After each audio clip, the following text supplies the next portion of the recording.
How many guns has the ATF lost? I'm not sure I understand the question.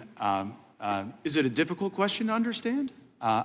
Well, I don't know if you're referring to any particular incident or time How many period. instances should we be looking at where you've lost guns? So if what you're referring to is what happened at the National Destruction Branch, no guns were lost. They were stolen by an individual who's now in prison, Right. who was not an ATF employee. But there were recommendations made on what you should do so that you don't become the victim of the theft, and the Inspector General saying you're not following them. I'm quoting directly from the Inspector General's report. Thousands of firearms parts, and ammunition had been stolen from the ATF. So you gave testimony that the brave ATF agents are the ones showing up at 2 in the morning after a burglary, but it seems as though in this case, you were the one burglarized. Why have you not followed the recommendations of the Office of Inspector General so that you aren't the mark? Again, I want to say that it is brave women men and women of ATF who do this. That's not a I know what they're doing. I know what they're doing. They're getting robbed on one hand, so you can't keep a hold of the guns you're supposed to have. But then you do keep a hold of a bunch of stuff you're not supposed to have a hold of. The GAO report, firearms data, ATF did not always comply with the Appropriations Act restriction and should better adhere to its policies. As a result of breaking the law, didn't you guys have to go and delete like 250,000 records that you illegally kept? Again, with respect to both the Inspector General reports that you're talking about. One's Inspector General, one's GAO. Well, the Inspector General report, ATF, that happened several years ago, more than that. 2022. And ATF has, the report came out, but the theft, and ATF has implemented numerous different safety measures with respect to the National Destructive Branch. Well, I mean, I'm reading to you from the report from last year, Mr. Director. We found that the NDB staff does not currently in 2022, adhere to established operating procedures in place to mitigate risk of firearms being lost and stolen. So I guess that shows an ATF that is not functioning correctly and is not responding to the problems you create. You keep records you're not supposed to. It was 250,000 of them you had to delete, right?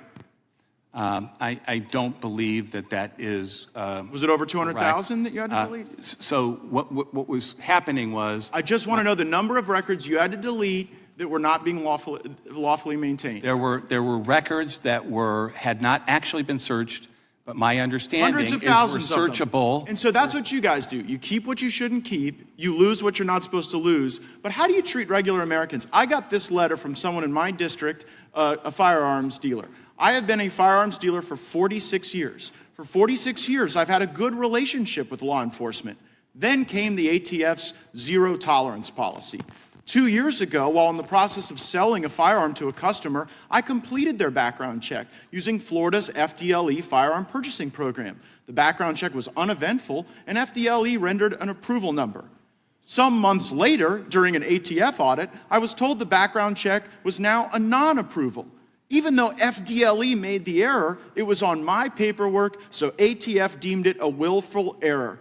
After completing close to 50,000 background checks over 46 years, why would I willfully ignore this background check? The answer is simple. I did not, but the ATF has revoked my license, ended my career, and my livelihood. So I guess the question is, why should you be able to destroy the life of one of my constituents over a technicality where they weren't even at fault, when you all lose thousands of guns and illegally keep hundreds of thousands of records?